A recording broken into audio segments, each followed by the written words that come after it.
Hello friends and welcome to a better life. Riya and Siya दो friends हैं।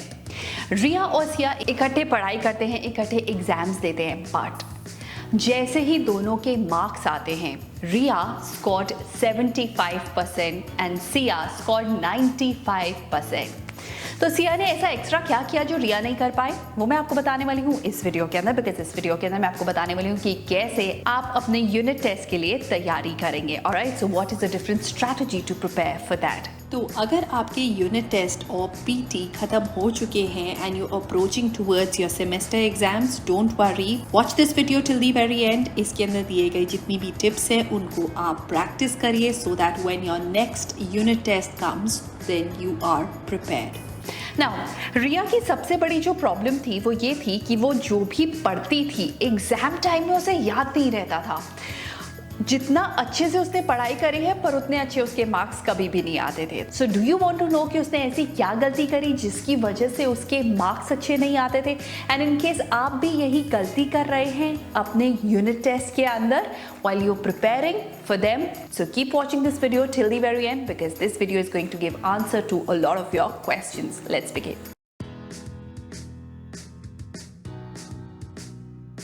So I'm assuming कि अगर आपके यूनिट टेस्ट और you call them PTs are coming and आपके पास 1 वीक इन हैंड है, सो हम अपनी फाइनल प्रेपरेशन स्टार्ट करेंगे, कंसोलिडेशन स्टार्ट करेंगे 1 week before your test. Alright, now 7 days before your test हमारी स्ट्रैटेजी रहेगी कि जितना भी हमारे यूनिट टेस्ट में आने वाला है उसको हम फिनिश ऑफ कर दें in the first 3 days। In case आप फर्स्ट 3 days में फिनिश ऑफ नहीं कर सकते, you can take the 4th day also, but you can not go beyond that because हमने अपने 7 days को डिवाइड किया है 3 + 4 days के अंदर। फर्स्ट 3 days होंगे हमारे स्टडीज के लिए एंड लास्ट 4 days होंगे for the revision, practice and testing yourself. Alright, so सबसे बड़ी जो हम मिस्टेक करते हैं वो है, और जो मिस्टेक रिया ने भी करी अपने एग्जाम के अंदर, वो ये थी कि वो एंड मोमेंट तक पढ़ाई करती रही। जब आप एंड मोमेंट तक पढ़ाई करते रहते हो तो आप अपने माइंड को और भी ज़्यादा कंफ्यूज बना देते हो, क्योंकि आप एग्जाम के अंदर एग्जामिनर आपसे ये नहीं टेस्ट करता कि आपने कितनी पढ़ाई करी है, बट इनफैक्ट एग्जाम ये चेक करता है जो आपने सारी चीज़ें अपने माइंड के अंदर डाली हैं, क्या आप उन्हें प्रॉपर्ली बाहर निकाल सकते हैं क्या अपने माइंड से, एंड उसे प्रॉपर्ली एक्सप्रेस कर सकते हैं क्या। So don't make this mistake of just learning till the very and.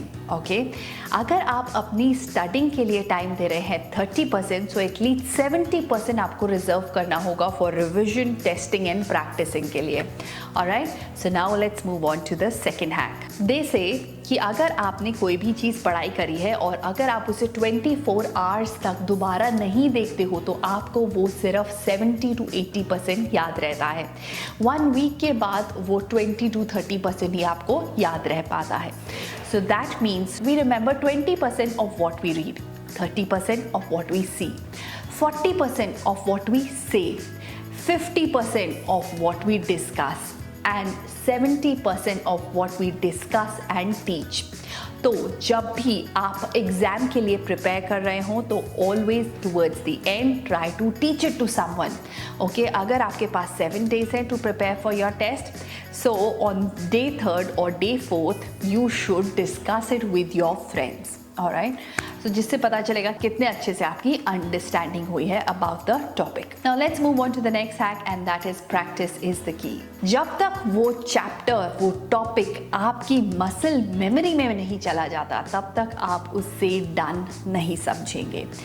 Unit test और term exams, that means the final exams, इन दोनों के बीच में एक सिंपल डिफरेंस ये है कि इस टाइम पे आपके पास टाइम रिलेटिवली ज़्यादा है एंड सिलेबस कम है। That means you can pay more attention at this time. At this time you can practice more. ऐसे practice करिए कि it will really help you when you are giving your final exams. Now moving on to the next hack and that is practice the 3S, the speed, the strike rate and the selection of questions. Unit test के अंदर आपको किन 3 चीज़ों पे सबसे ज़्यादा focus करना है जब आप पढ़ाई कर रहे हो या आप प्रैक्टिस कर रहे हो। नंबर 1 इज़ योर स्पीड, कि आप किस स्पीड पे चीज़ों को लिखते हैं। क्या आप एग्जाम में अंडर प्रेशर उसको प्रॉपरली लिख पाते हो, अपने आप को एक्सप्रेस कर पाते हो स्पीड को मेंटेन करते हुए। Number second is the strike rate. Strike rate का मतलब होता है number of right question attempted upon the given time. तो गिवन टाइम के अंदर क्या आप कितने राइट क्वेश्चंस कर सकते हो। ओके, मैथ्स के अंदर अगर आप एक वर्कशीट सॉल्व कर रहे हो तो 40 मिनट्स के अंदर आप कितने राइट क्वेश्चन सॉल्व कर सकते हो। This is called the strike rate. अपना स्ट्राइक रेट हमेशा एग्जामिन करते रहें एंड उस पर वर्क करें कि आप उसे कैसे बेटर कर सकते हो। Now comes the selection of question. So unit test के अंदर बहुत कम होता है where you are given an option to select questions, but in case this option is given to you, तो ऑलवेज जब आप जाएं बिफोर योर टेस्ट आपको ये देखना है कि अगर आपके पास चॉइस आएगी तो आप कौन से चैप्टर के अंदर से क्वेश्चन को अटेम्प्ट करेंगे, राइट? हमेशा उसको प्रैक्टिस ज़रूर करके देखना है उसका। Whenever you are studying के बाद आप उसका ब्रॉडर माइंड मैप बना के देखेंगे कि अगर एक क्वेश्चन आया और उसके आंसर को आपको एग्जाम में अटेम्प्ट करना है तो आप क्या क्या चीज़ें उसके अंदर मेंशन करेंगे। In form of a mind map आप अपने आंसर्स लिख सकते हैं, right? Moving on to the next hack and that is making exhaustive notes. Notes आपके बेस्ट फ्रेंड्स होते हैं, यही आपको हेल्प करेंगे जब आपको रिविजन करनी होगी वन डे बिफोर एग्जाम्स, या यही नोट्स आपकी हेल्प करेंगे in the final term exams. तो हमेशा remember this one small trick and that is अपने नोट्स को इतना एग्जॉस्टिव बनाना है ताकि ये आपके लॉन्ग टर्म में हेल्प करे। Number second, always leave a space कि जिसके अंदर you can keep adding more and more of information and also जो भी इम्पॉर्टेंट है चीज़ें उसके आगे you can put a sticky note that you need to revise towards the end. Coming on to the next hack and that is on concentration. बहुत सारे students मुझे ये बोलते हैं मैम यूटी के लिए इतना कम सिलेबस होता है but still we can't concentrate. Concentration की सबसे बड़ी प्रॉब्लम है, तो उसके लिए I am gonna give you an exercise that you need to practice every single day. It is a very simple exercise and इस एक्सरसाइज को लगते हैं सिर्फ 15 minutes. What do you need to do? Every day set aside 15 minutes जिसमें आप concentrate करेंगे। So if you're eating, so just spend 15 minutes on eating, no TV along with it. अगर आप प्रे कर रहे हैं, just pray, do nothing else. धीरे धीरे अगर हम डिफरेंट एक्टिविटीज़ को कंसंट्रेशन के साथ करेंगे every single day, यही habit will start running in our practice और यही हैबिट हमें हेल्प करेगी to study for our unit test. Now coming on to the next and that is maintaining an excel. जब आपने स्टार्टिंग के 3 days में learning करी, उसके बाद आपने प्रैक्टिस या अपने आप को टेस्ट करके देखा, टेस्ट के रिजल्ट क्या आए, हर टेस्ट के रिजल्ट को आपको लिखना है on a piece of a paper. मतलब कि आपने फर्स्ट टेस्ट दिया, फर्स्ट टेस्ट के रिजल्ट के अकॉर्डिंग इस टॉपिक के अंदर प्रॉब्लम थी, सेकंड टेस्ट के रिजल्ट के अकॉर्डिंग इस टॉपिक में प्रॉब्लम थी, थर्ड टेस्ट के रिजल्ट के अकॉर्डिंग इस टॉपिक में प्रॉब्लम थी।